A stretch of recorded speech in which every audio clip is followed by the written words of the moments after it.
I've always had a soft spot in my heart for elderly couples, people who spent a lifetime together, and somehow they not only survived the trials of life, but they managed to still love each other all the way to the end. What a blessing to walk all the way until the sunset of life with someone you love, holding your hand every step of the way. Today, I'd like to share a story with you of perhaps the greatest love story never told.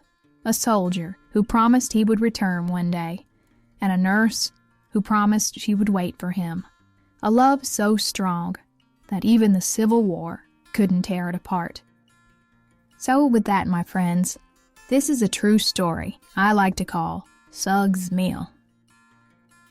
Our story begins in East Tennessee at the onset of the Civil War.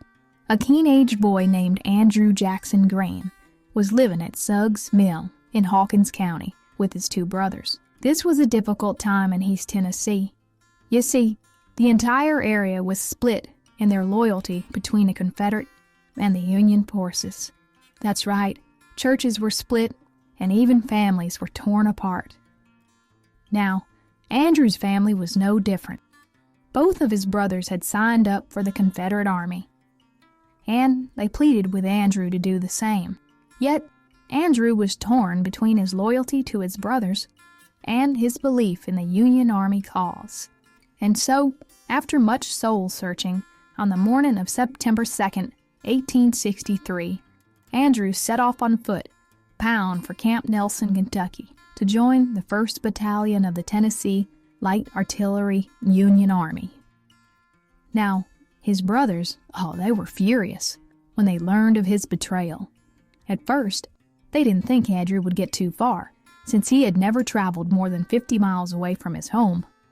But they soon realized he wasn't coming back. But his brothers were determined to bring him back home, so they hired an Indian tracker to find him.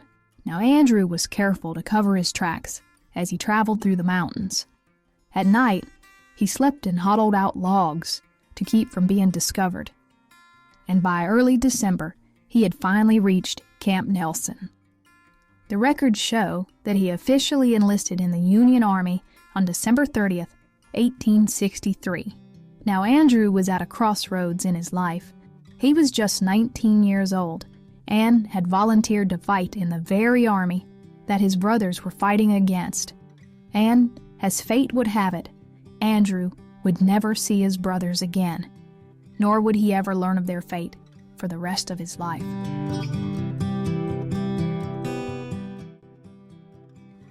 During the winter of 1863, Andrew's battery was assigned to help protect Nashville, and the records show that by the spring of 1864, his group was reassigned to the Knoxville area. This meant that Andrew was back in his old stomping grounds, back home, fighting for the Union Army. And he was about to get his first real taste of battle. On October 28th, 1863, Union forces arrived at Morristown, Tennessee.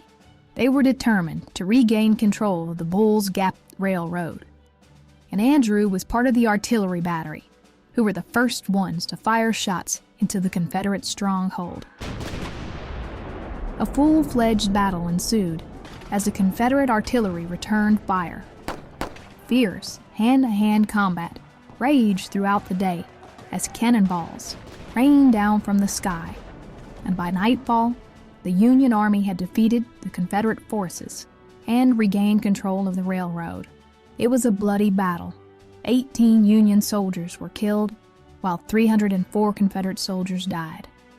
One of the key reasons for the Union victory was their superior artillery firepower. Andrew had been part of the group that fired the cannons repeatedly all throughout the day. Yet, he had suffered burns to both of his eyes from the powdered charge explosions of each shot, and he was nearly blind from his injuries.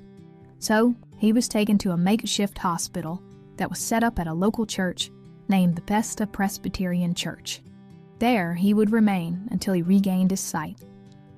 Each day, Andrew was cared for by a loyal nurse named Mary Racy. She gently treated his eyes and changed his bandages. And Although Andrew couldn't see Mary, the two would talk for hours, each day sharing their hopes and their dreams. And finally the day came when Mary removed the bandages from Andrew's eyes, and he opened them for the first time. Andrew's vision was restored, and he immediately laid eyes on Mary for the first time. "Oh my God, you're my little angel," he said. Now Mary was just 17 years old, but Andrew had never seen such a beautiful girl before. It was a true case of love at first sight, as both Mary and Andrew instantly fell in love with each other. Now Mary continued to care for Andrew, but they both knew that he would have to return to the front lines of the war. And the day that Andrew left, he vowed to return after the war was over and make Mary his wife. And Mary, she vowed to wait for him. For the next year, Andrew resumed his duties and was involved in battles in the Nashville area. Once again, the cannon explosions caused severe damage to his eyes from repeatedly firing them, and he was also hospitalized again. And finally, on August 3, 1865, Andrew completed his service in the war between the states and returned home to Suggs Mill in Hawkins County, nearly 2 years after he had disobeyed his brothers. However, Andrew's brothers never returned home from the Confederate Army, and he never saw them again. For the rest of his life, he was haunted by what their fate became.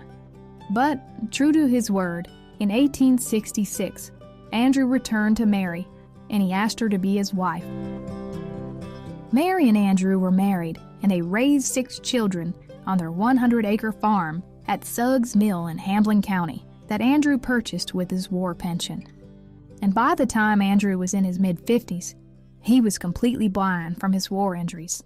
Yet, Mary continued to care for him, and Andrew's children built a series of ropes that went from the home to each outbuilding.